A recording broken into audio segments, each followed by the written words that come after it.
Good afternoon. Welcome to Jim Munley's World of Weather. You clicked on to long-range weather forecast discussion for July 27th to August 10th. For July 27th to the 31st, heights remain above normal across Canada. We have a trough here off the northwest coast. The strong ridge here over the southwest expands into the southern plains and also extends further east into the Midwest, and with also extending into parts of the mid-Atlantic, bringing much above normal temperatures to the region. We also have a trough here across the northeast, and later in the period I'll show you these two ridges try to merge just to continue the hot temperatures across here, but there'll be changes coming in the pattern, which I'll show you. Now, the upper ridge across the southwest will drift eastward across the plains early next week, bringing dangerous heat to the southwest, midwest, through the Ohio Valley, and causing much normal temperatures. The trough of the northeast will send a couple of fronts through. We'll take a look at that at the surface. Here comes one front over the weekend. Then we have another one coming through, and that'll keep temperatures down, kind of suppress the ridge a little bit. And that'll bring some heavy rain and storms to the region. Okay, there's not much going on. We're going to look at the period for August 1st to the 5th.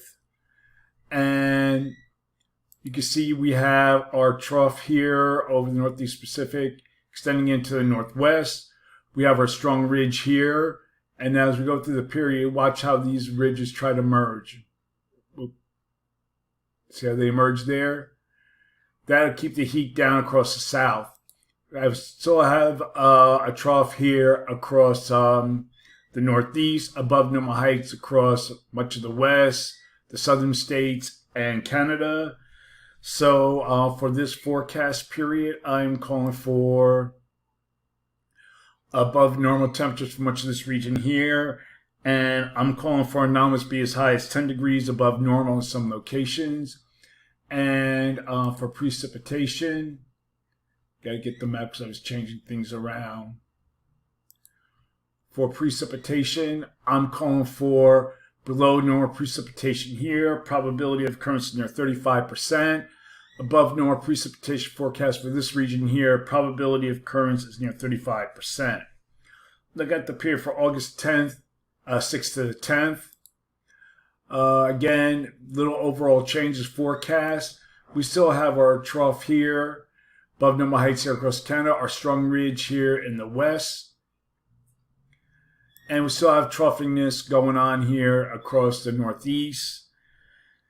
So for this forecast period, I'm calling for a little change in the temperature anomalies. Got to see how this goes. I think there's a tendency for below normal temperatures here across the mid-Atlantic and the northeast.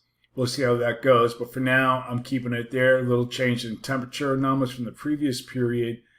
And for precipitation, the change from the previous periods extend this area to include parts of the southeast into 35% probability.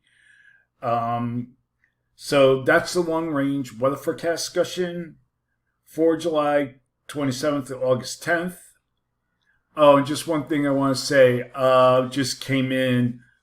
We have an area disturbed weather south of Bermuda, and right now the National Hurricane Center gives it a 20% probability as it heads towards the southeast coast during the week, and we'll be watching that. And our other wave out there isn't really doing much. There's a lot of dry air impacting it, and our other wave that we're watching is heading towards Windward Islands. That also has a 20% chance of probability. So that's the long-range weather forecast discussion for July 27th to August 10th. Thanks for coming, Jim Munley's World of Weather, and have a good day.